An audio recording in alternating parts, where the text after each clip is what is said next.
Picture this. You're standing in the middle of a raging storm. The wind is howling, the rain is pelting down, and your umbrella just flipped inside out. Yep, it's one of those days. Now imagine that storm is your divorce. It's messy, it's chaotic, and you're soaked to the bone, feeling like you'll never see the sun again. But here's the thing about storms. They don't last forever. And when they pass, what do they often bring? A rainbow. That's right, a big, beautiful rainbow. Now I know what you're thinking. Yeah, right. My life feels like a permanent thunderstorm. But trust me, I've been there. I've navigated the storm, lost a few umbrellas along the way, and emerged on the other side to find not just a rainbow, but a whole new world of possibilities. So grab your raincoat, folks. Today we're talking about how to weather the storm of divorce and find that rainbow of hope and new beginnings. And hey, if I can do it, crying in my lawyer's office and all, so can you. Let's dive in and turn that storm into a stepping stone to your brightest future yet.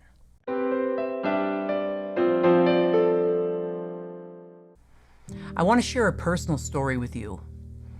When I went through my divorce 19 years ago, it felt like I was that person, caught in the middle of a raging storm.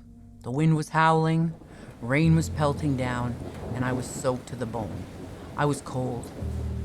I remember sitting in my lawyer's office, crying uncontrollably. I felt overwhelmed, lost, and completely alone. My emotions were all over the place, and I didn't know how to handle them. I wished I had someone in my corner who understood what I was going through, someone who could guide me, support me, and help me make better choices. I'm Wendy Rovers, and welcome to my channel. I help women just like you every day to navigate the stormy waters of divorce with some clarity, rationality, and show them how to focus on health and positive outcomes. Today we're going to talk about some of the things I wish I had done differently during my own divorce, and how you can avoid making the same mistakes. If you're feeling overwhelmed, lonely, or scared about the future, this is normal, and this video is for you. Stick around because I'll also be sharing practical advice that can make a huge difference in your journey. Let's start with the first thing I wish I'd done differently: bringing my emotions to the lawyer's office. Geez, I remember breaking down in tears and getting angry during those meetings. It wasn't productive. It didn't help my case, and it was costly. What I needed was a coach, someone who could help me manage my emotions and navigate the practical complexities of divorce. If you're feeling the same way, consider hiring a divorce coach who specializes in divorce. Someone who's been there, someone who works with people just like you every day. They can provide you with the emotional support and practical advice that you need right now. Another mistake I made was not responding well to emails and texts from my boy's dad. I simply didn't have the tools to handle the communication effectively. I reacted impulsively, which only made things worse. Today, there's so many resources available to help you manage communication with your children's other parent. There are apps designed to facilitate co-parenting and tools that can help you keep your responses calm and constructive. Speaking negatively about my boy's dad to friends and family was another big mistake. Even though I tried to be mindful of my words, I occasionally vented my frustrations. This only fueled my anger and resentment. If you find yourself in this situation, remember to keep your focus on the positive aspects of your co-parenting relationship. Your words do matter. It's crucial for your well-being and for your children's emotional health. It took me a long time to feel any positive emotions towards the boy's dad. I was hurt. I was sad for a long time. I was on my own. If I had someone like me now in my corner, I would have reached a more creative and loving state sooner. Allow yourself to heal and remember that forgiveness is a powerful tool. It's not about forgetting what happened, but about freeing yourself from the burden of anger and resentment. I also wish I had interviewed several lawyers and learned about different processes before making any decisions. Being more informed would have empowered me to make better choices.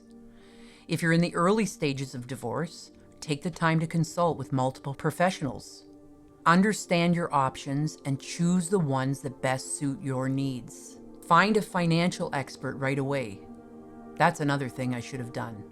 Financial stability is crucial during a divorce, and having a professional guide you can make all the difference. This is something I emphasize in my video on Protect Your Financial Future in Divorce. Make sure to check it out for detailed advice on securing your assets and managing your finances during this time. I relied too much on family for advice. That was a mistake.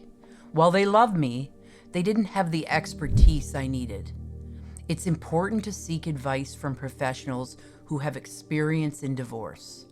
They can provide you with the right resources and the proper guidance.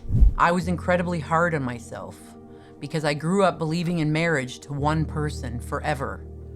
No one in my family or in my entire friend group had ever been divorced, and boy did I feel like a failure.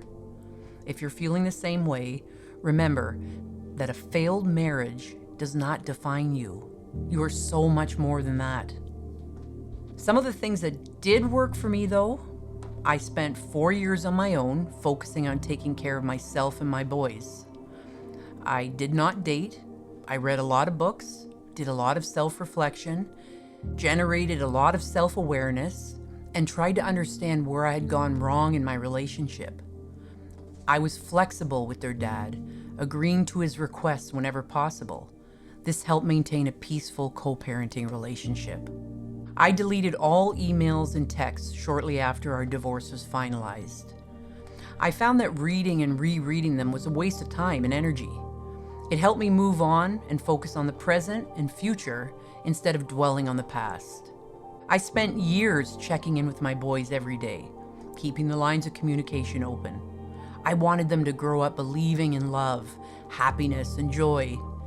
It's been 19 years since my divorce, and our boys seem to be doing great. When you're venturing into anything new or unknown, it makes sense to reach out to people who have walked the path you're about to walk. Find the right people to support you during this time.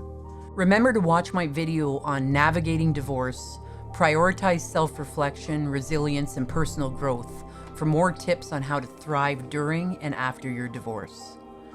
And never forget that you are loved, you are perfect just the way you are, and that one failed relationship does not define you.